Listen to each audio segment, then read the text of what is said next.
Okay, what's up, everybody? What's up, you guys? Welcome back to my channel, Real Talk Recovery, where we talk about recovery from addiction and I share my life with you. My name is Nicole and I am a recovering addict. My sobriety date is July 13th of 2015. And today we are going to have a special guest speaker, you guys. Jeff is going to come on and share his story. And I'm really excited because I've really never heard all of Jeff's story before. So we're just really hanging out and waiting for him to get here. As you can see, I did my makeup. I did my makeup special because I didn't want to look like a scrub. So I did my makeup. But I hope all you guys are having a great, great day. Welcome to the channel. Welcome to the channel. We might have some new people here, some new members of the Real Talk Recovery family. So why don't we go ahead, everybody in the chat, do me a solid and drop your sobriety date in the chat so that way we can give hope to the hopeless. And if you see somebody that enters the chat that you don't recognize, greet them and let them know, hey, what's up? Welcome to Real Talk Recovery. You know, we're a family here, you guys. We got a huge group, a huge community here of addicts and alcoholics that believe in non-judgmental, all-inclusive recovery. And this freaking channel is the best thing that ever happened to me. So it's always my pleasure to come on here and share my life with you guys and, you know, help other people. It inspires me every day. So, yeah, like I said, I'm just waiting for Jeff to get here. He says he's going to be sleep talking, so we'll see how it goes. I'm sure he'll be fine, though. Hey, James. Hey, Nancy. James, you are so crazy. James is here with the shards, y'all. So did you guys miss me last week? I need to hear it. I need to hear it. Give it to me. Did y'all miss me last week? Because I sure missed you guys while I was out of town. Welcome to Real Talk Recovery. I know that I wasn't, I know that I recorded a little bit, but I wasn't on a lot like I normally am. And so I really did miss being on here with you guys. Hold on. There we go. I really did miss being on here with you guys. I just love doing my channel. Like I have fun doing it, you know? Also, I have an announcement to make. If you guys aren't joining us for the MARA meetings, okay, I just got out of an awesome MARA meeting. If you don't know what MARA is, it's Medication Assisted Recovery Anonymous. Every Friday at 7 p.m. Central Standard Time, we have a virtual MARA meeting right here on my channel. But, you know, I need to get my cup filled too. So throughout the week, I go to MARA meetings. I go to MARA meetings in person here in Little Rock, and I go to MARA meetings on Zoom. And so we just had a bomb-ass meeting, and this meeting is a reoccurring meeting. It happens every Monday at 5:30 p.m. Central Standard Time. I always share the link on my community tab. I always share the link on my Facebook page. And I share the link in our private Hangouts chat. So if you guys are not coming and getting involved and doing the MARA support meetings with us, I really, really want to encourage you guys to come with us because it really is growing and getting bigger and bigger. More people are sharing, and it's just awesome. It's just awesome. So I talked a little bit about this. Sonia, girl, I love you so much, and I'm so glad I got to see you, man. You have no idea how glad I am that I got to meet you in California. And I'm going to be back in a couple of months, so don't even trip. We'll actually be able to hang out then. Oh, I was working like a crazy woman, but this next time when I come back, I think I'll be back in about 3 or 4 months. I'm going to come for a longer time, so that way I can work and play. So, you're going to be fine. You're going to be fine. Just go low and slow. No need to rush. So anyway, let's talk about, every time I say Mara, you think of marriage. not marriage, honey, not marriage. So I just want to encourage you guys that if you need support and you're like, I can't get to an outside meeting, there's no meetings because of coronavirus. Like, I just really want to encourage you guys. It's just been so amazing to see how each one of these groups are growing. And like I said, there's like 2 Mara meetings available, 2 or 3 a day, y'all. Like, there's no reason why you guys can't find support. And like I said, I share them on my community tab here on Real Talk Recovery. We share them in our private Hangouts chat. We share them on the Facebook page and my personal Facebook page. Or you can stinking text me on that phone number right there, and I'll send you a link personally to your phone. So anyway, Jeff is here. He's backstage. I'm going to go ahead and bring him on. Be prepared. Let's do this, y'all. Trying to wake up.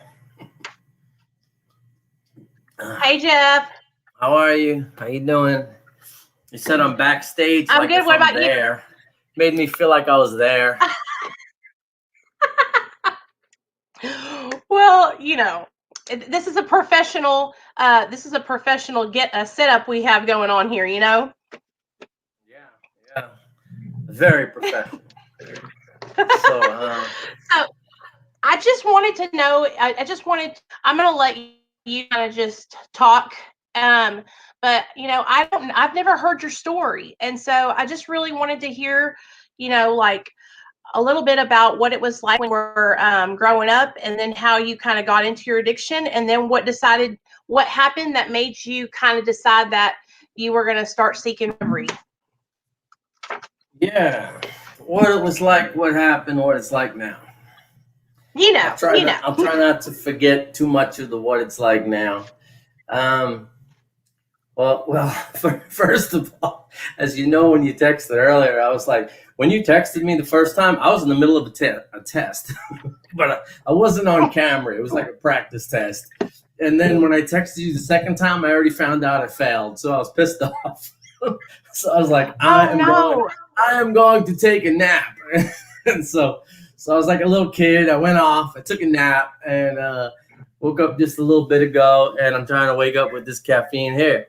But it's all good because that was a practice test. I got time now to study for the regular test. So let me go back.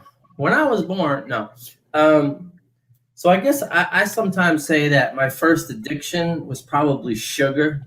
And, you know, first of all, with everything I say, like addiction and everything people say, it's communication. You know what I mean when I say addiction. I've actually had people argue with me. Well, that's not technically an addiction, blah, blah, blah, blah. I'm like, you know what the hell I'm talking about. I know what you're talking about. You know, there's some words I don't like, but I know what people are talking about when they say it, you know.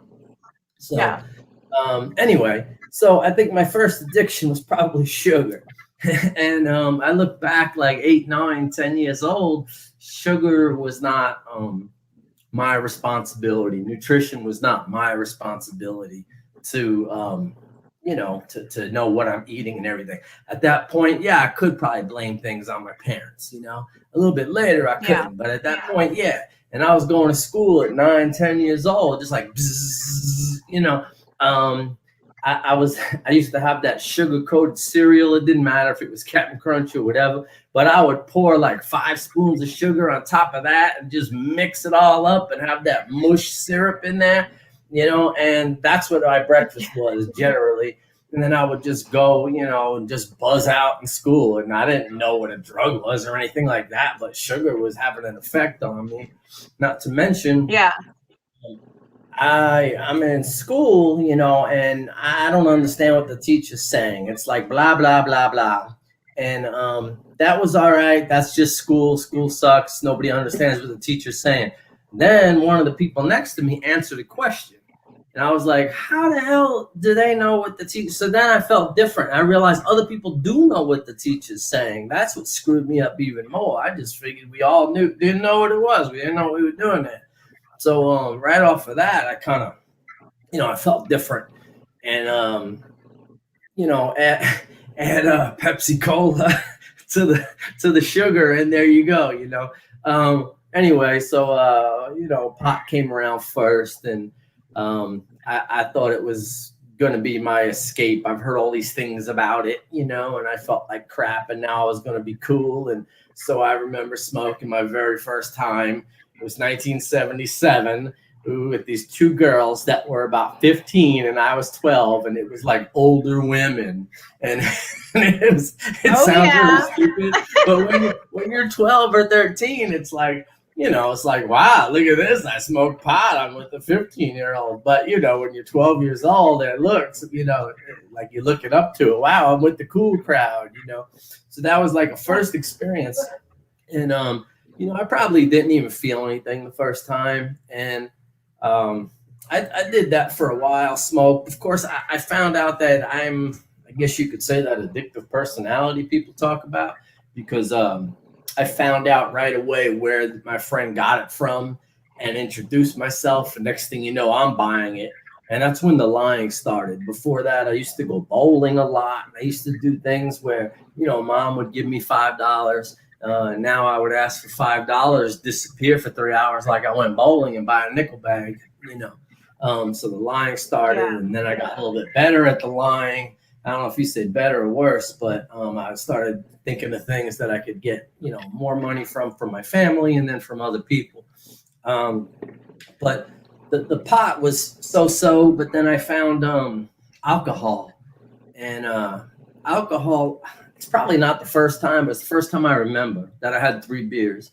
And I was like me for the first time in my life. I wasn't this guy that was me and then lost being me because I was caught up in drugs and then found me again. I never was me. I look back at pictures at 4 years old. I was happy. And then after that, there was something, you could even see it in the pictures. Something was just miserable came over me, the truth of life or something. I don't know what it was. But anyway, the alcohol made me feel like me for the first time. And I was able to do a lot of things that I thought about. I think sometimes I got a good sense of humor. I think certain things about myself, but I never could express them to anybody unless I really knew them close and I was one-on-one. But alcohol let me do it to a group of people, and I could act like a fool and all that stuff. Then I heard kids talking in school about something called Valiums, and it sounded familiar. And turned out it's in my father's drawer. And so then, of course, I'm real scared, and I take a half a Valium, 5 milligrams. I guess they were 10 milligram Valiums. And before you know it, in a month or two, I'm taking 10 milligram Valiums at 13 years old. And by the time I was 14, I was mixing them with whiskey. And not to drug a log here, but to qualify, when going back a second, I grew up in New York. I spent my first 38 years in New York. I'm in Austin, Texas now. But when the little bit of meetings I experienced in New York, when they ask somebody to speak, they really ask them to qualify. Do you want to qualify tonight? Who so-and-so is going to qualify. And what they mean is you're going to go up there and you're going to talk and you're going to qualify why you deserve to be here, or sometimes, and and I'll maybe get into that later, but sometimes I want to qualify why I deserve to be involved with Mara, and maybe I'll get into that later. But so anyway, some of the things I'm saying is qualifying why why I screwed up and and it came to some realization. I'm not blaming other people, but I sure did feel different at that age. And Valiums was it was like drinking, except you didn't get the stomach ache. So it was cool. But before you know it, I was doing all kinds of downs. I was a downer kind of guy at that time. I start mentioning things, but it really don't matter. Pretty much anything that had a null at the end, 2-enol, sodium amytal, Nembutal, whatever. The things got me down, got me feeling like I was drunk without drinking. And that was it. Then I found Quaaludes, and holy crap, it was just, I ate so many Quaaludes, you don't even know. So, can you tell me what is a Quaalude? Well, it's methaqualone is the technical name, but it doesn't really matter. I'm getting into it. If they still I had don't think Quaaludes, they have those around though. I might relapse if they still had Quaaludes. What? I don't think they had, or I've never done a Quaalude. I don't think I No, have. I think no, they don't that was have that. something like, okay, I think it was something back before, I started using, because I hear people that are, older than me talk about Quaaludes, and that's why I always wondered, like, Quaalude, is it the downer too? It's more like it made my whole body numb and it made me feel high. It's just, I don't know. I don't need to get into the feelings of it, but it numbed me out. Like I could punch a wall and not feel it. And I really like that feeling. Like, damn, I'm so numb right now. So I don't know. All I Okay. know is they took it off the market. I don't know. Um, so so I went. So next thing you know, I get kicked out of school for being in school. So I might have to explain that a drop. Back then, middle school or junior high school, what we called it, was seventh, eighth, and ninth grade, and then you went to high school in 10th grade. Now I think it's a little different, um, but I was suspended from school for a few days for I guess I was smoking marijuana in the bathroom and whatever. So some kid had told on us, and it was fine because now I got 5 days suspension. That's awesome, for a kid like me. I'm out of school. Well, I get a phone call from a friend of mine. They're in home ec class. Remember home ec where we used to make cakes and stuff like that? They're in home ec Mm-hmm. class, and they're like, "Oh, you're missing out. We got the cake in the oven. We just put a half ounce of pot in there." I'm like, "Oh man, I gotta get to school now." So anyway, I worked my way up to school, and uh, I get in there, and of course I ate the cake, and the teacher didn't even know. We just shot in there, and I just got in there. So afterwards, walking upstairs, I saw walking somebody to their locker. I saw the other kid that told on us to begin with that got me suspended. And I thought I had to be a tough kid or something. I was 14 and I pushed him, but I pushed him down the stairs. And that's the kind of kid. He was like such a good kid. Like if I seen him right now, I'd probably be begging him for a job. He probably owned some big company or something. He was just a good kid, and I was a punk. Um, so not only was he, not going to fight back, but I'm also stupid because if he told on me about the pot, he's probably going to tell on me about pushing him down the stairs. So, Yeah. so it was pretty stupid. And if I ever seen the guy, I would love to talk to him. But anyway, um, I got home and found out that I was told not to come back to school. And I had a court date for assault and criminal trespassing. The trespassing was being at school when I wasn't supposed to be there. So I was suspended, but I went anyway. Anyhow, so next thing you know, there was a school in a drug treatment program. So they wanted me to go to a drug treatment program. But when I wouldn't go, but when I went to the court, they put me on probation as a 14-year-old. So then they kind of forced me to go there. Anyways, first time on probation, I went to this program. Those were those crazy ones that people talk about, where you have a toothbrush and you scrubbing a tile all day long, or you're Yeah. holding signs or something. You snuck a phone call, and now you got a 15-foot telephone receiver you're walking around with or something. Telephone handle, but anyway, they were just ridiculous, and I was in a bunch of those. And one ridiculous thing about it was they didn't have 12-step. They thought they cured you, and when they cured you, you could get different privileges, like walking, down the street alone, going in the woods, whatever. But one of the privileges was called your DPs, and what that is your drinking privileges. So they believed you were cured. Yeah, you were cured, and now you had this privilege. You can drink. I still remember it was up to 3 beers a night, but no more than 5 in a week. So your 3 beers had to, if you had 3 beers tonight, you can only have 2 the rest of the week. Anyway, yeah, but nobody made that. Everybody started, No. turning to use of their, either became, alcoholic type of drinking, or went back to their drug of choice or whatever it was. Those things didn't work. I don't know if they worked for anybody, but nobody that I saw. But in that year, in '79, when I was 14, I guess I was in 3 different programs. But one of them was it's kind of a hospital program. I don't know. Sometimes if I'm talking to a girl, and you are a girl, look at that. I asked them if they ever seen a movie called Girl Interrupted. Have you ever heard of that Oh movie? yeah. Yeah. So anyway, it was that hospital that I was in 79 to 80. So I spent my 15th birthday in that hospital. It's called Mclean Hospital in Belmont, Massachusetts. I'm from New York, but my family looked into a place because probation said I needed to go somewhere.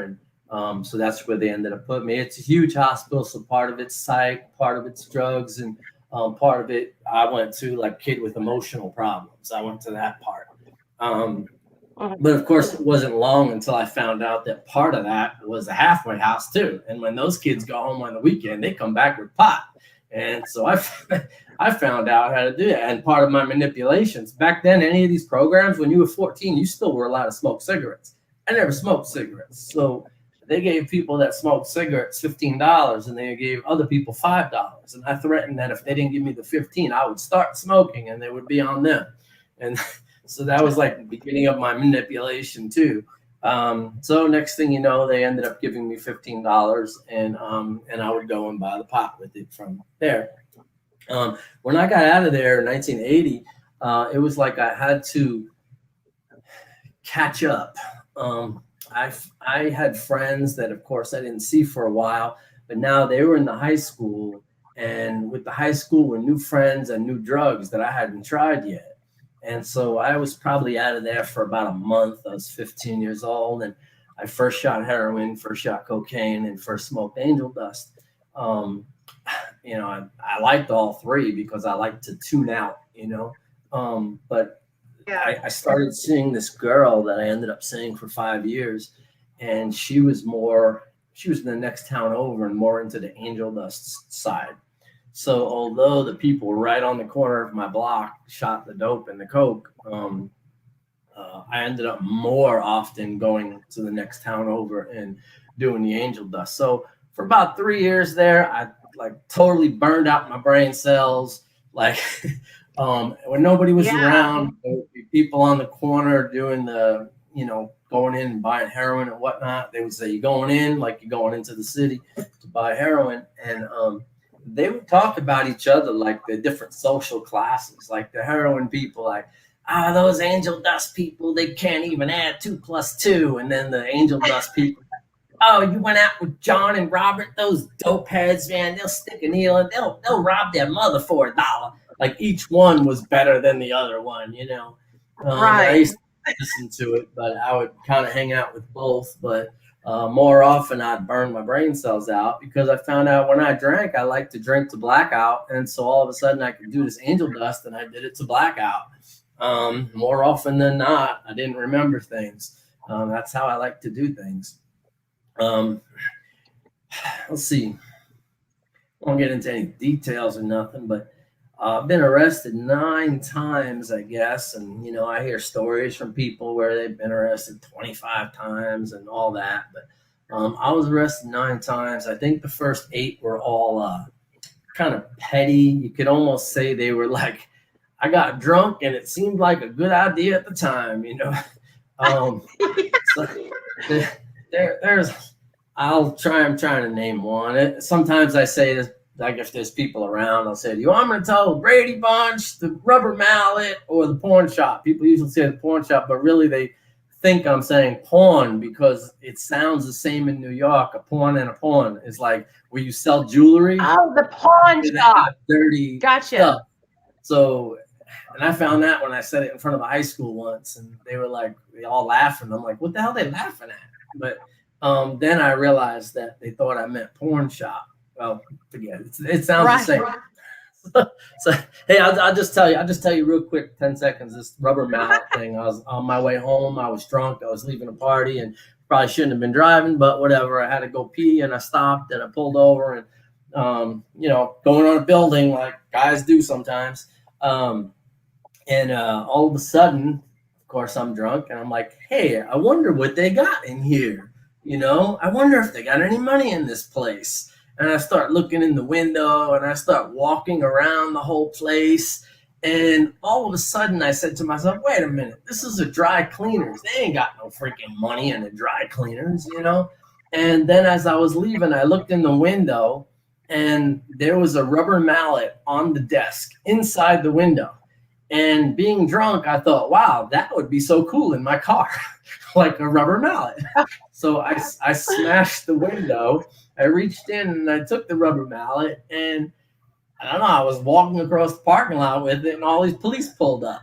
And what happened was, right across the street, there was an apartment complex, and the owner of the cleaners saw me walking around the building, called the police because I looked suspicious. And by the time they got there, I had already broken the window and was leaving. So the guy says, hey, I'm the owner. And the cop said, oh, we got this kid here. He broke your window with that rubber mallet. And the guy said, no, he didn't. That's my rubber mallet. He stole my rubber mallet. And so anyway, I got arrested. I got arrested for stealing a rubber mallet. And so like I said, like they all seemed like good ideas when you're drunk. I didn't plan nothing out. You know, it wasn't like, hey, Clancy, let's synchronize watches and meet behind the warehouse. You know, it wasn't none of that. And it was just all stupid crap, you know. Right. Like I said, I got arrested a bunch of times and went through the different drug things, tried everything that was out there at the time, you know. But I'm going to move it on up. I was really a mellow guy. If I get high, it didn't matter what drug. People could probably just like throw me on my lawn and say, he'll get home, you know, or throw me somewhere. I've woken up in strange places. I woke up in a sewer once on Valiums, and but different places. But anyway, I was mellow and I can go home. But when I say towards the end, I mean like the beginning of '86. I call it the end. I started getting angry, and I wasn't angry before. And looking back, I see what the anger was. I was able to BS you and you and you, and I had a girlfriend, and I could BS her, and I could BS my parents. But there came a point where I was looking in the mirror, and I couldn't BS myself no more. I was like, you know, I was telling them, yeah, I'm going to get a GED, and yeah, I'm going to get a decent job, and I was always good at math, so I can just like math people out, and I couldn't spell, I couldn't do English, I didn't know anything about history, but I was able to do math, and so people thought I wasn't BSing, but of course I was, and I started getting angry. A friend came up, or I should say, a guy I knew came up, and I had moved to Queens, and before that we were in Long Island, and brought a couple of friends with him, and he was going to take them home because I was being an a-hole. And I was like, you're going to take my friends home? You know, and I ended up hitting him. And like, again, I was really mellow over all those years. You heard me do something when I was 14, but now I'm talking about when I'm 21. And all in between there, I barely did anything. I was pretty drunk and disorderly the whole time. But anyway, so I did, and I hit the guy. And of course, that didn't make him want to stick around any longer. So he left and took my friends with him. And I started realizing that when I looked in the mirror, I was seeing red. And I said, man, we have something called a paper felony in New York, or at least we did, I don't know. So you can get convicted of a felony, but you do misdemeanor time. So you do a year, which is 8 months in a county jail, and you don't go upstate to prison. Usually you go upstate to prison when you get a felony. And so I had already done 6 months out of 8, and I did like 30 days and 60 days here and there. I didn't get into all those details, but so I thought, well, the natural progression is the next time I get arrested, I'm probably going to get that paper felony. Yeah, I'll get that stupid felony on my record, and I'll do 8 months, and I'll get out of there, and then I really got to change my life, but I can't do it yet. And I had someone bring me to an AA meeting, and it was really like, it was the first time, like voluntarily, like I knew I was getting ready to screw up. You know, I had this anger towards me and whatnot.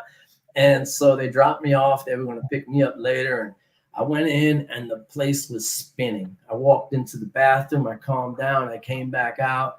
I sat down, and the ceiling like felt like it was spinning again, and I was getting that anxiety. And I just got up and walked out, and I'm thinking to myself, I can't even sit through a freaking meeting. You know, how am I supposed to get sober? You know, Yeah. I sat outside, figured my ride would be there in another half hour or so, and some old timer comes out and says, "Hey, what you doing? Waiting for a ride?" I was like, "Yeah." He's like, "Hey, you want to sit in my truck for a little while until your ride comes?" I was like, "Sure." His first words was, "So how you doing?" Man, I was wearing a leather jacket. I was in Queen. It was March 1986, and I was like supposed to be this tough kid, you know. And I broke. As soon as he goes, "How you doing?" I was like, broke down crying. I was like, "You don't understand. Like my girlfriend, I can't hold a job," and blah blah blah. And I don't know. He thought I would. He probably been through it before, you know. But anyway, I broke down. He's like, "Look, I'm one of these guys that I will take you to a meeting tomorrow. If you call me, here's my number. It don't have to be like this anymore." I'm like, "Yeah, man, I don't want it to be like this anymore. I'm going to call you." And, you know, if I took a lie detector, I think it would have said I was going to call him, you know. But, you know, the next day I never called him. So it was like, you know, 2 days later, I ended up, I won't get into details, but I was at a club with a guy that he was a friend, but he's really somebody I didn't know that long. And we got into this big thing. And put it this way, under the influence of some coke, some angel dust, some alcohol, and I don't know what else was in there that night. I don't remember a whole lot of it. It was over the years I start remembering different parts, but I committed a manslaughter, and I got locked up that night. I was 21 years old. I didn't get out again until I was 38. So I spent 17 years in prison. I sometimes just jump to like, okay, now I got out, you know. but I've also told some people a little bit about some of the things, and not for jailhouse stories, but I mean, I got high my first 3 years in there. You can get high every day if you want, you know, if you have the money. And I got high my first 3 years in there, and then I got a sponsor by mail, and I started working with that dude, and that was pretty cool because like I was in a max A prison called Auburn, and it was like midnight, and I'm reading those stories, you know, those like grapevine stories, you know, where it's like this, you know, somebody in Arkansas story, and you know, I'm in New York, I ain't never gonna see the person, and it was midnight, and I'm reading this story. By the way, the big book was like too hard for me to read. It was like, it's like, damn, there's a lot of big words in here in order for them to freaking help me, you know. But that thing I could handle. And I was like, I wanted to like break down and cry to some of those stories. Like, I can't believe this guy in Oklahoma was just like me, and he was medicating himself and this and that. And I'm like, I gotta hold this in, because if I start crying, they're gonna think that I'm crying because I'm in prison, and I already accepted my whole prison deal. I just, you know, I can't believe I found someone that was the same as me or felt the same feelings or whatnot. So like, I really like those Grapevine magazines, and they meant a lot to me. That's part of why I try to get people's stories for the Mara thing. But again, maybe we'll get to that later. So I got sober in there for, I guess, the last 14 years I was there. I was sober, and there was a lot of opportunities. And people say, should I count my jail time and all that? Well, one, in my case, I was working steps, but for other people, I don't see why they wouldn't count it. If you're anything like me, you could have gotten high. I had to seem like I was cool. I couldn't be, you know, let people think I was a snitch or anything like that. So people would get heroin every day in there. Heroin and pot were the two biggest things. And when they would get heroin, they would be like, "Hey, Jeff, can you watch for me?" And then I would just like stand over like this. I might be blocking a camera, or I might be blocking a guard or something like that while they sniffed it. A couple of them sniffed it. And I'd be like, "All right, you guys done? Yeah. All right, I'll see you in a little bit." And I go walking off around the yard because I liked heroin and I wanted to do it. But at the same part, I had a little program going on in my head where I thought to myself, I guess you could say it was like I knew I couldn't control my life if I started using it. And I had seen some people get killed over drugs and drug debts and gambling debts mostly. There's also a couple other things, but Uh, and I just realized that to myself. I says, yeah, I can give them. It's like $25 for $10 bag. I was like, yeah, I can give them $25, but before you know it, that ain't gonna be enough. Then your family sends them $200 and you get $100 worth of stuff. Well, yeah, I might have been able to lie to my family once, maybe twice, but they wouldn't have kept doing it. And before you know it, I would have been running around the jails trying to get away from people. And if you've ever been around there, they've got cousins and uncles and homeboys and everything else, so you can't really get away. If they want you, you can't get away. So I realized it would never be enough for me, and so I quit. And that's kind of like taking the first step, realizing that my life was going to be unmanageable. If I did anything, I needed help. Like Mara says, without help, your life became unmanageable. You had an inability to control yourself, and that's true. And so the help I got, fortunately, was some dude named Bill. They call him the Bulldog from Las Vegas that used to write me, and that was pretty cool. I started school in there. I got a GED in there when I first went in, but and I say that because I used to have a sponsor, and he would hear me talk, and he'd be like, "You never got back to your school. Everybody thinks, if they thought about it, last thing you said was you got kicked out in ninth grade. You never got back to it." So I try and remember now. So I got a GED when I got in there, and I was in Brooklyn House of Detention there in Rikers Island, back and forth until I got sentenced and went upstate. And then they had college, and I was not ready for college. I was like, man, I pretty much guessed on my GED. How would I go to college? And I got these tutors to work with me. Some of them are known in New York, but you wouldn't know now. One they used to call the Angel of Death, and every time a nurse or a doctor, ends up killing somebody, which is a horrible thing, I smile about it because I met so many people. But then they called him the Angel of Death. His name was Richie Angelo, and I met a lot of crazy people. You probably never heard of like Son of Sam or David Berkowitz or anything like that, but I met some. Yeah. Yeah. I talked with him at the waiting room. Huh? You were locked up with those people? Yeah. Well, I didn't know David well or anything like that. I met him waiting for the doctor. We were both in the doctor's room, waiting room together. And he was getting ready for his first parole board, and I was getting ready for my last. I got hit at 5 parole boards, by the way. So 2 years each, denied 2 years, denied 2 years. But he was going to his first one. So it was like I seen him, and it was like, oh, I got to talk to this guy, man. That's the Son of Sam, So, yeah. But I had a stupid conversation. But really, there was a lot of crazy people throughout, the time. I mean, you got to figure you're in New York prison for 17 years. You're going to meet some crazy people, Heck yeah. Anyway, I got out of there. One of the greatest days of my life. The greatest day when my daughter was born, but one of the greatest days when my number came up, and I didn't think it was going to be real. And a taxi cab actually pulled up for me, because the day I got out, I got in a taxi cab and I went to the airport and I flew out to Texas. And so I never spent any time in New York after prison. So people are like, hey, do you remember this and this from the city? No, I haven't been there in a while. Well, you said you were in New York till you were 38. You're only 40 now. It's hard to explain to them. Yeah, I was in the city until I was, 21, and then the rest of the time was, prison. So it's hard to explain that. So it sounds like there's gaps in my story, but really it's just, you can't tell everybody everything. I hate to say it like that, but what was it like for you? Huh? What was it like for you coming out and being locked up since you were 21 and then coming out at 38 years old? You're a man. Well, I'll tell you a couple of things.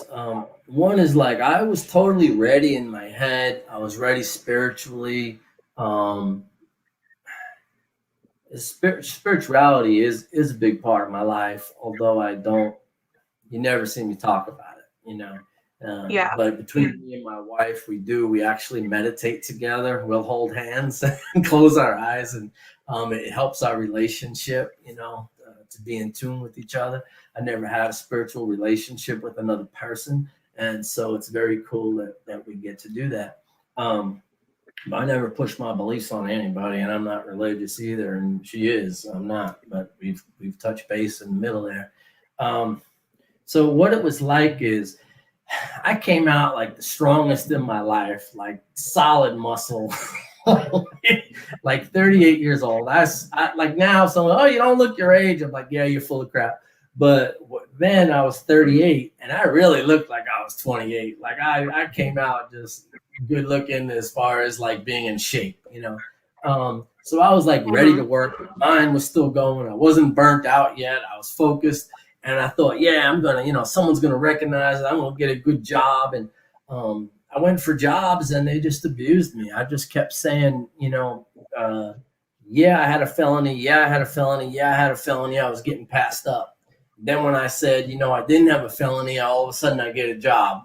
And, I didn't like being on the line. And then, I won't say abused, but I mean, the pay, they really lied to me about the pay. And doors were getting slammed in my face. And then you never know who does a big enough background check. I don't know if you have HEBs by you, but they're kind of like Walmarts. And like Walmart hired me, but HEB wouldn't because one of them does a more in-depth background check, that kind of thing. So the motivation of being like ready and raring to go. And by the way, I got real involved in my little 12-step club over here. Which I do, although I have some feelings about, and we talk about the 10th tradition sometimes in Mara. For anybody getting out of prison, I would say it's probably the quickest way to get a support group. I mean, I probably had 100 phone numbers in the first month, and I didn't have a phone for a year. So, so that was the quickest way to do that. So anyway, I got frustrated. Because I was ready and raring to go, but there was nowhere to go. In 3 weeks of being out, I figured I was always close with my mom before I went in, and I'm going to stay there for a few months and, get my stuff together, get a job, save up money and move out. Well, I didn't realize my mother married a guy that I didn't get along with. So in 3 weeks, we did not hit it off. And I said to my mother, hey, do you think I should move out? Are we getting a problem here? And she's always like stuck up for me. So I figured she'd be like, oh, no, don't worry about it. I'll talk to him. And she goes, yeah, you probably should move out. And I'm like, I've been gone for 17 years. I'm in a whole nother state. Yeah. And I've only been out for 3 weeks. I'm like, where the hell am I going to go? Anyway, I had a couple of options, but I chose one, and it led to me. It led to my daughter. Put it that way. But I did end up getting married after a little while, and that was my first wife. So it was, how it is. It's hard to say that something's a mistake when you have a beautiful child out of it. So it's hard to say that. And this person who I really can't stand really did help me with some of the things that sort of what you were talking about what is it like when you get out? Well, I've never seen anybody on a cell phone before. I never played a CD or compact disc. I never was in a Walmart. I even had that bet with my ex-wife. Like, yeah, you were in a Walmart. They had Walmarts forever. I'm telling you, I wasn't in a Walmart. When did you go in? I said 86. And we looked it up, and the first Walmart in New York was 92. So she was like, oh, okay. Damn. Anyway, yeah, so walking into a huge store like that, it was a big thing. I was ready for a lot of it. She showed me how to use a debit card, which I didn't know what it was. They used to have these things where it's like copy paper, where you slide your card under it. Can you picture it? Yep. Anyway, something like that. And I didn't use those either. I just seen them. I didn't, I never signed a check I never wrote a check until I was like 38 or something like that. So I had to learn how to write a check, things like that. But I'm not going to say about wasn't Walmart. Oh, the first time that the time that I remember that really screwed me up, where my heart kind of jumped because I realized I'd been around a while.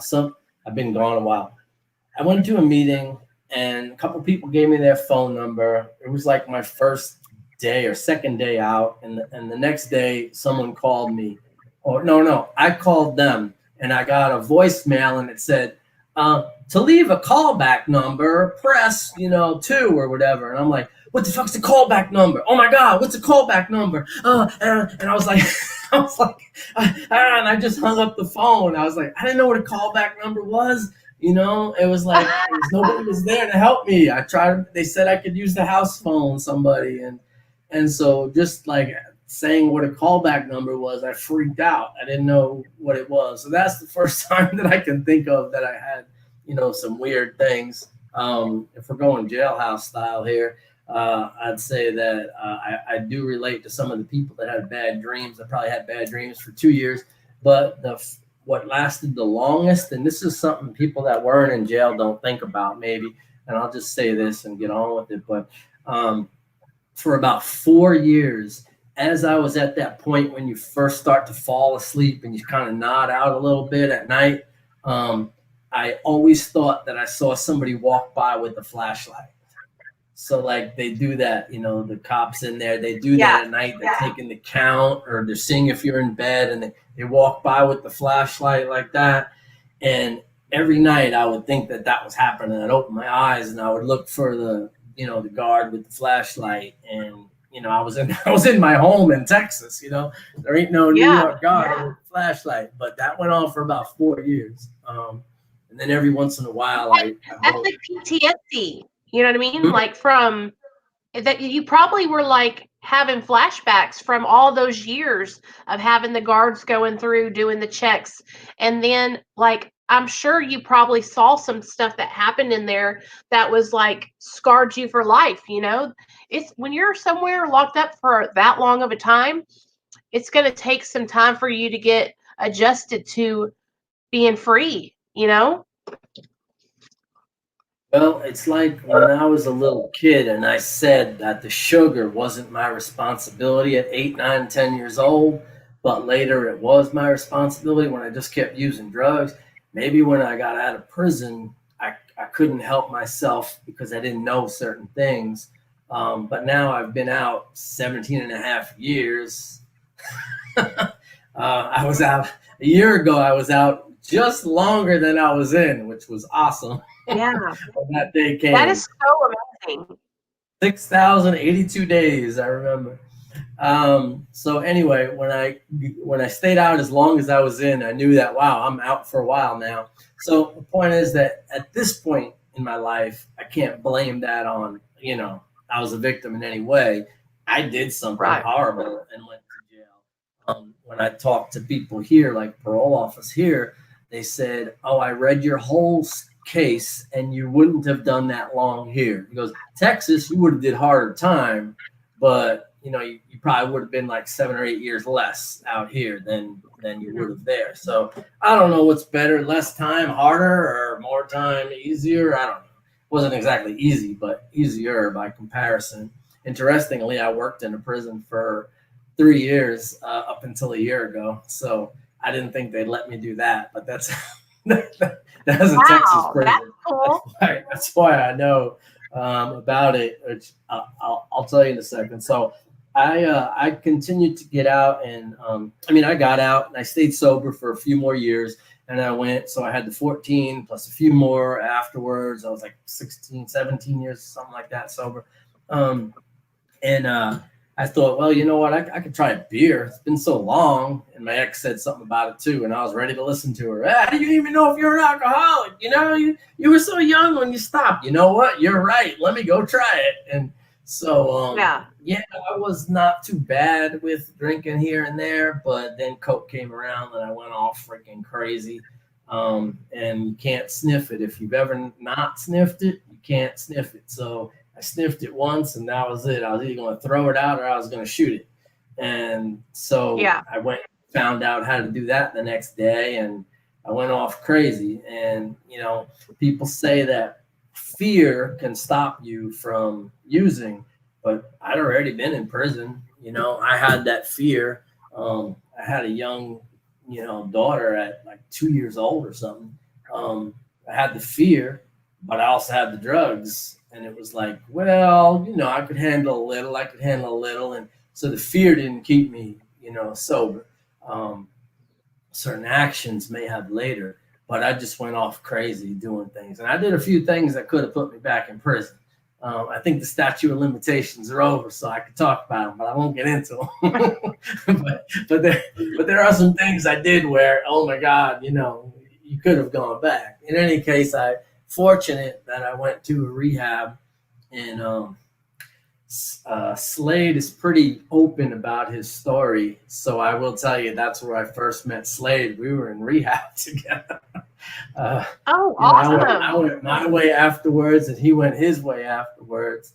But we ran into each other again when I got interested in this Mara, and I found out he was doing something not too far off of that. Anyway, I got myself together a little bit then. I had to do what I had to do. I was hitting food pantries. I couldn't get an apartment because, felony and no credit background and all that. So I was renting rooms, and I say that because I suggested to people. I'm always hearing, well, where are you supposed to live? Where are you supposed to get an apartment? Well, freaking utilize your resources. I mean, if you look up where the rooms for rent, about 50% of them check your background. The other ones don't. If you're going to be cool and you're going to be good, you're going to have your money every month, then not going to be a problem. And that's what I did. I rented about 3 different rooms over the years till I met, beautiful woman who became my wife now. And we're married, I don't know, 6-7 years, something like that. I mean, I'm actually good with dates, so I could tell you exactly. But I was real into, you can't tell if you saw me, but I'm like 40-50 pounds overweight. But I was still really into working out. And she was a personal trainer at a gym.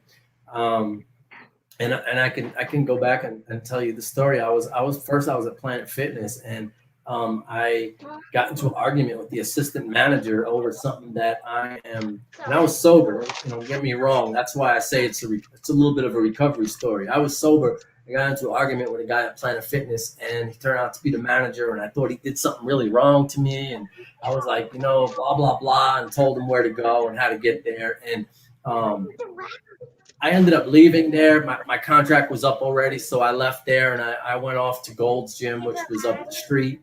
And, at the time, I could say I was really pissed off because, now I got to spend a little more money, blah, blah, blah. But I talked to this girl a few times in Gold's Gym, and then I decided, I'm going to ask that girl out.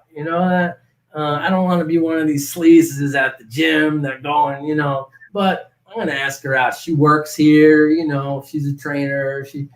So I'm going to ask her. So I walk over to her. Next time I saw her, she was stretching. So I asked her, we joke about it, but I was like, what you doing New Year's Eve? Because it was like 2 weeks to New Year's Eve. And but anyway, when we were talking, it turns out, and I didn't know her that well, turns out she already put her 2 weeks notice in. She did her last workout. She was stretching, and she was ready to leave, and that was it. Like, if I didn't ask her out right then, I don't know if I would have run into her, when I would have run into her, if I would have run into her. So I asked her out like 10 minutes before she was gone out of that gym for good. And we ended up having a great first date. And, fortunate thing is I told her most about me on our second date, including my jail time and everything, which is really good because although it's freaking crazy, to tell somebody that is to let them know that these might be deal breakers for you later on. So if we start really liking each other, we had a great first date. If we start really liking each other, I don't want to find out later that this is a deal breaker for you. So this is me. These are the 3 things that I think could be deal breakers. And she said they were fine, and she liked the honesty, and we continued from there and got married about 1.5 years later. Anyway,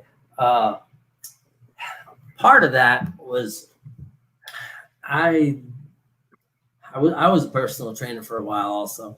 but I decided I wanted to get into counseling.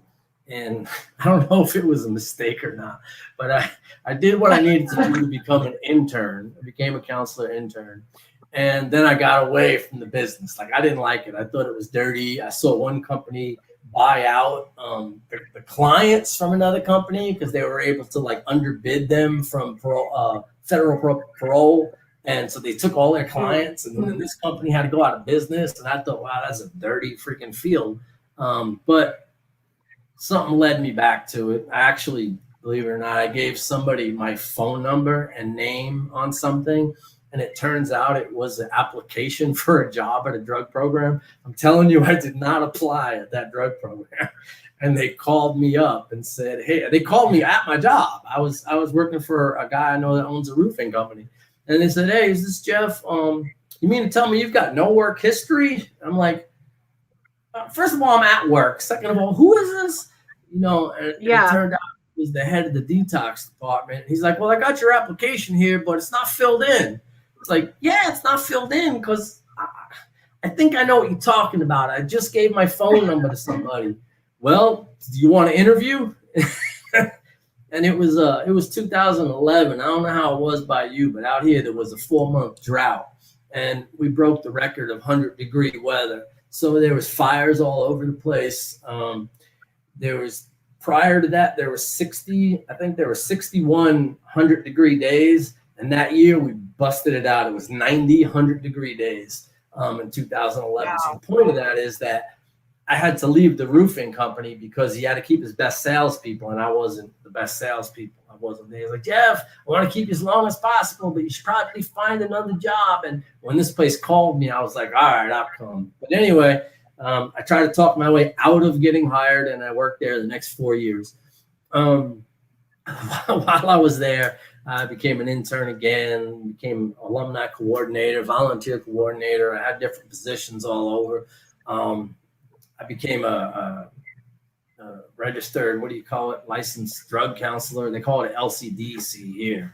Licensed dependency counselor. I think they got different names for it. By the way, when I got out, I finished the other school. I always forget to tell people that. But I got out and school stopped in jail, and I got out and got a bachelor's degree in psych when after that. So now I have a bachelor's degree. And I had a licensed counselor for drug counseling. And then I did volunteer work, and I volunteered at the prison, bringing meetings in. And on my way out one day, the guy said, hey, you should apply for a job. And I'm like, man, they don't want me for a job here. This is a prison. You know, I'm telling you, apply for a job. Well, people were getting hired in like 3 weeks. It took me like 4 months because they had to go through all my background and everything. But then they called me and hired me, and I worked there about 3 years, and it was pretty good because the clients, I all related to them, and I really liked talking to them. But some of the staff was annoying, and so eventually I ended up leaving, and it's, you know, I feel bad for them, but about half of them or more I mean, it's not like they weren't quarantined to begin with, but they got some kind of separate quarantine now because so many people came up positive on COVID. So kind of glad I'm not there, and I feel bad for the people that are there, but that's just what it is. And then while I was there, I guess it all comes together, everybody's life, because first of all, when I grew up, I grew up Jewish, by the way, and not religious, but I had relatives that were religious. But my family always said, like, we were discriminated against and all this, you know, in the early turn of the century when our family came out here. So when we'd see, I guess what they call now minorities, you know, different people, some blacks in the neighborhood and whatnot, my mother would always point out and say, they're just like us, Jeff. They've been through a lot, and so have we. You know, you always be nice to them. And so she would point to everybody and say, you always be nice to them. And so she really got ingrained in my head about discrimination and that everybody's equal. And so, like, when I first found out, like, I mean, you'd say when you first found out, but when I first thought about it as an adult, that same-sex marriages were illegal, I was like, what? Like, you just said all people were created equal. Like, that don't make sense to me. So it seems like a lot of hypocrisy. Look at this. Oh crap! I've been talking for a while. No, you're doing good, but I wanted to know, like, I know you, I don't know if you want to tell us, but so you were all in these Mara, 12-step you want to know about fellowships. Mara? I want to know how the heck you start. Yeah, tell me that. Mara. So that's why I went back to that, because that's where I got a base in everybody created equal, and I was able to see discrimination. I felt like I was brought up able to see discrimination. So I thought a lot of things were just wrong, and I questioned them. So then when I was in another 12-step fellowship and I saw people being all sarcastic to other people, I thought, that's wrong. Why would you do that? Why would you tell this guy, yeah, let me know how that works out for you? Like when he went to go to another fellowship. I don't think these 12 steps are for me. Well, yeah, let me know how that works out for you. Don't let the door hit you in the ass, and, stupid things like that. So my base in my life told me that that was discrimination, and these are supposed to be nice people. And so then working at the different jobs that I worked at, I started getting curious, and I would ask the prisoners. I would do groups of 120 people, and I would say, like, who really wants to stay sober when they get out? Most of them would raise their hand. Who wants to go do the 12 steps when they get out? Way less than half of them raised their hand. What's so bad about it is what I would ask. And they would all tell me different things. And I couldn't even say no to them. I had to say, you're right. You're right. You're right. There's cliques. You're right. The people that are, the more sober you got, the cooler you are. Seems like it in a lot of cases. I was on medication to get off heroin, and they told me I couldn't work the steps. And that's the first I heard of that. And I was like, what? Since then, I've heard it a lot. And so that's when a lot. And I really become open at that time. So that was about 5 years ago. And so then I started looking into there got to be something else besides, AA, 12-step, whatever. So I started looking into smart recovery and refuge recovery. And some of them are really good. I like some more than others, but it's all good, whatever works for you. Then I was on an NA hospital institutions page, like where people do service work, and on a Facebook. I said, do you think that I wrote a question up there? Do you think that people on medication should have a separate meeting? And about a quarter of those people knew me, and I got 100 nasty responses. What are you kidding? If they want it bad enough, they'll quit cold turkey, blah, blah, blah, blah. I'm like, okay, there's my answer. We do need another meeting. And so I started thinking about it, and I remember it was December 2017. I started thinking about it. I looked online if there was anything. I didn't see it. I came across one thing that said some girl somewhere was trying to do it, but it looked more like a mat-friendly AA thing.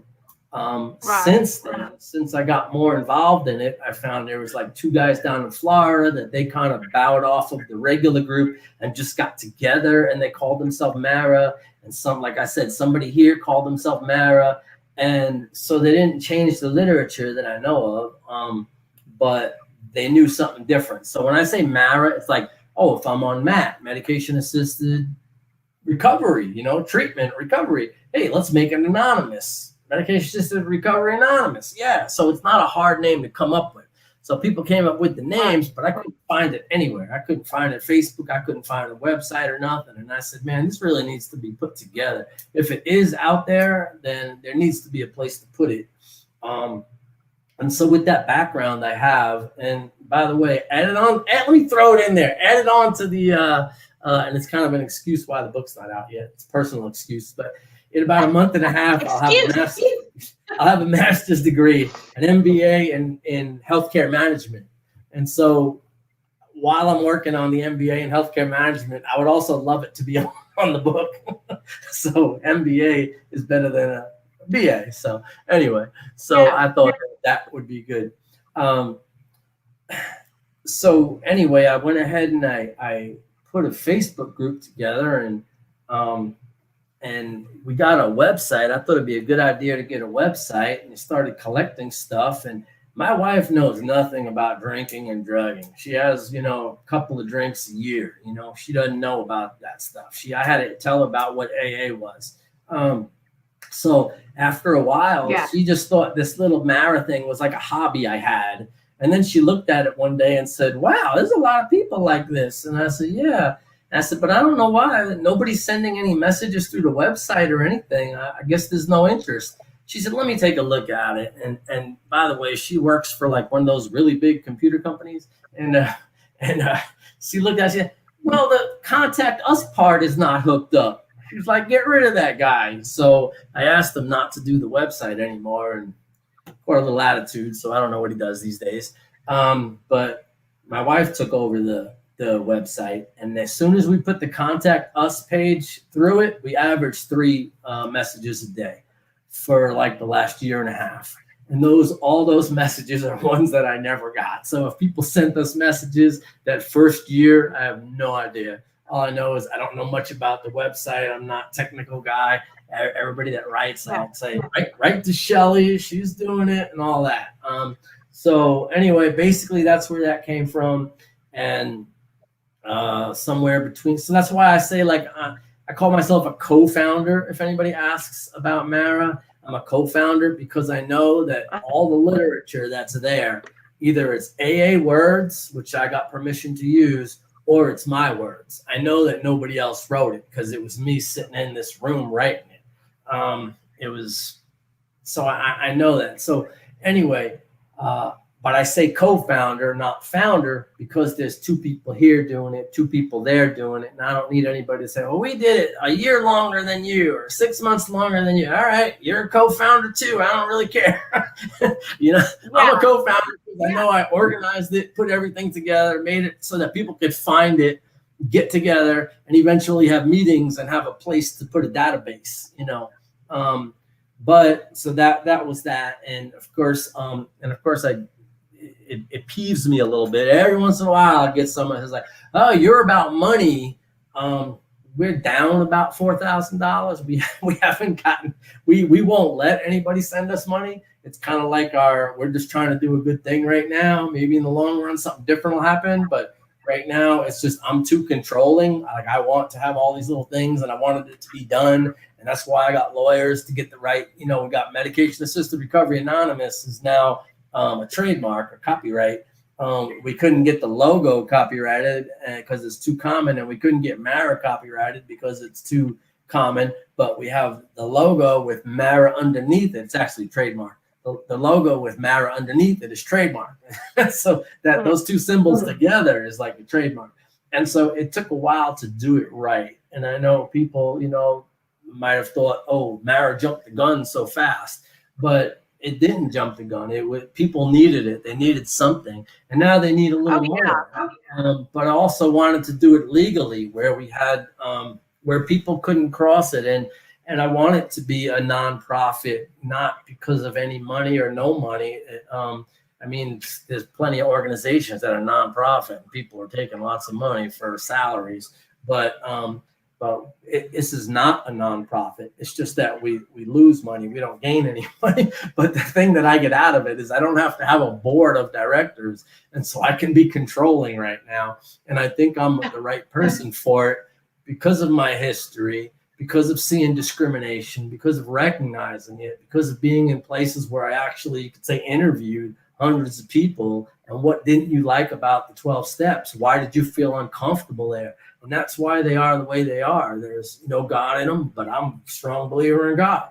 But I feel like I'm so strong that I don't have to mention them in any of the literature because it's going to push people away. What's more important, me to get my point across that God is going to change your life, or me to have you all inclusive, whether you believe in God or not? And later on, it's up to you. You don't ever have to believe in God. I'm not saying what you believe in or not. My personal life is a little different than my, Mara life, I guess you could say, or anything else. But I think with my history, my jobs, my school, my going back till I was 14 years old, doing stuff all through the years, I think I qualify to be organizing this thing. I'm sure there are others out there, but right now I'm a little bit selfish. And since I went the right way and did the legal things, I mean, anybody could do what they want in Oregon or wherever. It's not like I could send lawyers everywhere. I ain't got money to go, hey, go take care of this. They're using our name. You know, we can't do that. But technically, they'd be breaking the law. But we couldn't do that. But forget about that. Mara, I think, is a great thing. I hope it continues to grow. I don't think it'll ever grow huge, but I hope it continues to grow and gives people fellowship. And it's gonna be huge. I don't know. I don't have any thoughts. Why don't you see that? Like, it's gonna be huge, Jeff. Like, I see it because of personal experience. I worked in a MAT program for a year, and this is Austin, and so all of Austin had like me and Slade trying to get this MAT meeting going. The place I worked at allowed him to come in and do it. 212 people go to that program. People go to the program all over. There's a whole bunch of different programs. They all got notified about a MARA meeting. We got 3 pizzas every week. We got 3 pizzas. The biggest, the most population people we had was 6. 6 people came once. Other than that, it was 4, 3. So I don't have that much faith because sometimes people just get used to it. I'm going to take my medication. I'm going to leave. And then what happens? COVID. And you could think, oh, great, now we can't get anybody together. But in a way, it was a nice boom for the Zoom meetings because now we're getting like 2 and 3 a day, you know. Here in Little Rock, like, people are already reaching out to me and messaging me, asking me about this Friday's meeting. Like, I think it's really going to start. I mean, it's already catching on here in Little Rock. Like, I'm so excited. And I get messages all the time about when's our next Zoom meeting. What, you know, like, I love Mara. I'm so glad because I remember when I first met you on Facebook back in 2017-ish, I was trying to do my own version of whatever MAT meetings, you know, but like you said, I was like doing an AA that was friendly to maintenance people because all I knew was AA. And so I love Mara. Like, I love that it's that we don't have the God in the steps because I have been like, I want people to come and feel comfortable here and know that they can believe whatever they believe and nobody's going to judge them. And we just want to support you. And I see with my own eyes how people respond. They respond better to the more open steps like we have. Like, they are coming right in. They love it. That's where the non-discrimination comes in. Like, if you read step 5, it looks really, the short version to me looks confusing, but I know what it means. And what it means is, if step 5 is step 5, but if you don't have that person in your life right now, the step is just to believe that when you do get that person, you'll get a big relief. Okay, now let's go on to step 6. So none of them are made to hold you up. They're just made to tell you, put a little bookmark there so you can get back to it. You know, let's work our way through it. And I realized during this time of writing things that I'm building a resentment for certain things. And that's where tradition 10 came in. Because I was like, man, if I keep expressing my opinion, I won't build resentments. You know, people judging me, I'm going to build resentments. But I could talk about a lot of Mara all day because I really like the way it's set up. And step 4 really came to me thinking about my daughter because we wanted to do strengths and weaknesses. And because of her, I added the word misconceptions. So strengths, weaknesses, and misconceptions. And when I say that is my daughter goes to school. She's 15 now, about 16. And she couldn't barely pass algebra. She was failing out of world geography. And of course, they're only focusing on her weaknesses. So if I had strengths and weaknesses in our 4th step, then what would we be doing? Focusing on her weaknesses the whole time? Well, she comes home and she plays 5 instruments. She sings, and she draws really well.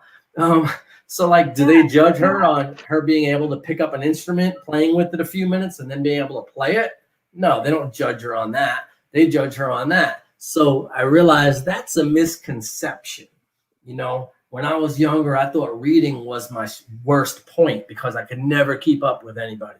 I realized when I take the time to read, I remember like everything I read, and other people don't. So it's actually a misconception that it was my weak part. It's actually a strong part.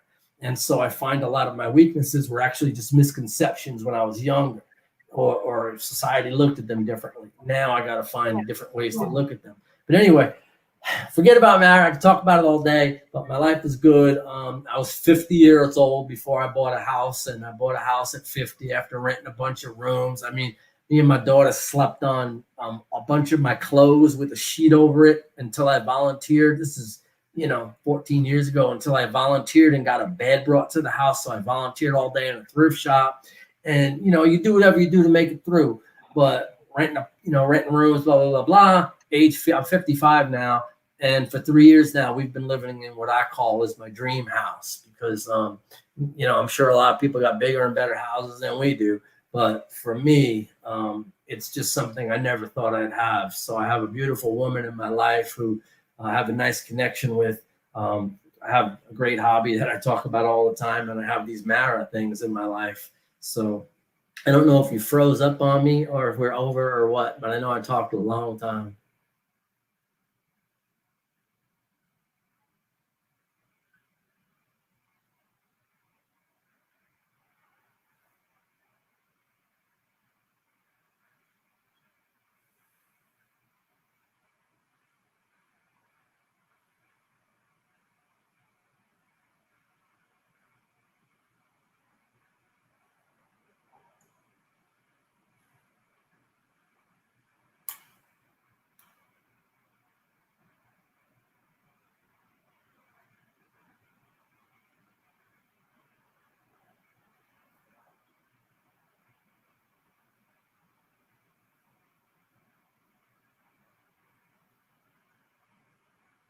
I'm back. I was about to like get out. I thought while I'm sitting here like an idiot. I think it's about to storm here, and so sometimes it'll just knock me right off the Wi-Fi. Well, I talked for a good hour anyway. I just wanted to make sure I You got did in. great. It was all worth it because life is good today. Man, Jeff, like you're a miracle and you inspire me so much. Like I did not know. I know you had said you had gotten locked up, but I didn't know about all that stuff and how long it was. So you're just like like you're just an inspiration. And I know so many other people in the chat that can relate to you. I have a huge prison following, guys that have gotten out of prison and stuff. And so like I really appreciate you taking the time to come on here and share your story. And I know a lot of people have been like, I talk about you all the time. I tell everybody about Mara. I tell them, and so I just want to thank you from the bottom of my heart for creating it because I really needed it. And it's amazing and I love it. So thank you. Thank you so much. I think I was more of an organizer. I think we all created it. I was more of an organizer. Like, we need to be able to find this thing. If you're out where you are and Merck's out in Ohio, and we're all over the place, we need to be able to find each other. And so that's the part I threw in there. Yeah. Well, thank you for organizing it because if I didn't have Mary, I wouldn't know if I would have been able to make it, because I just didn't have support like I do now. And now I have support all over the world and I have support here in Little Rock now. And it's just the beginning. So thank you so much for taking time out of your day to come on here and talk with everybody and share your story with us. And anytime you want to come back on my channel, you can. And I support Mara 100%. And I just want you to know how thankful I am for you. Yeah, the first person I worked with said that the mind can only absorb what the butt can endure. So I think I spoke too long, but. Okay, Jeff, I'm going to let you off the hook, man. Thank you so much. I'll talk to you later, okay? All right, take care.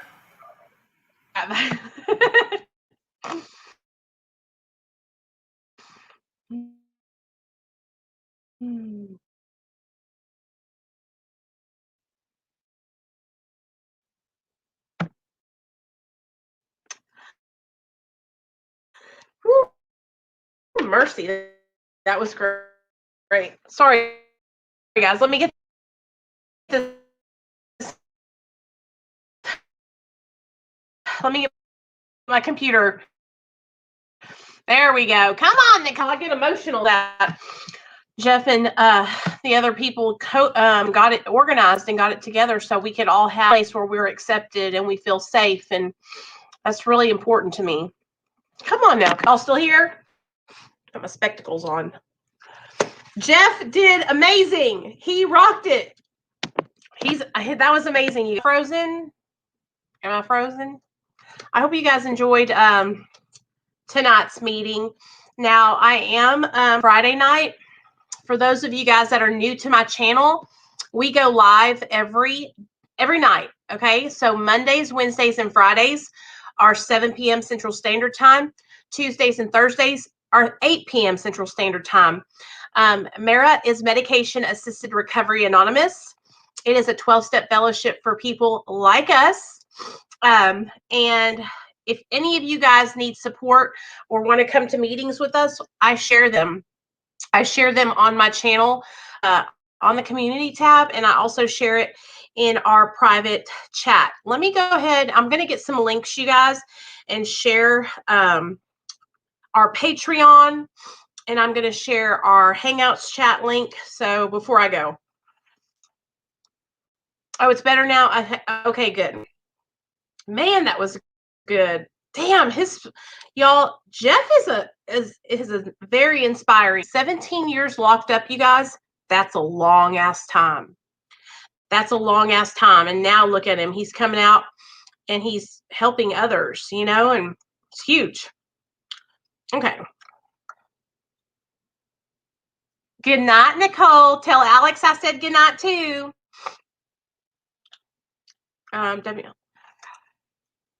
There's our Hangouts. Here's Patreon if you're doing that.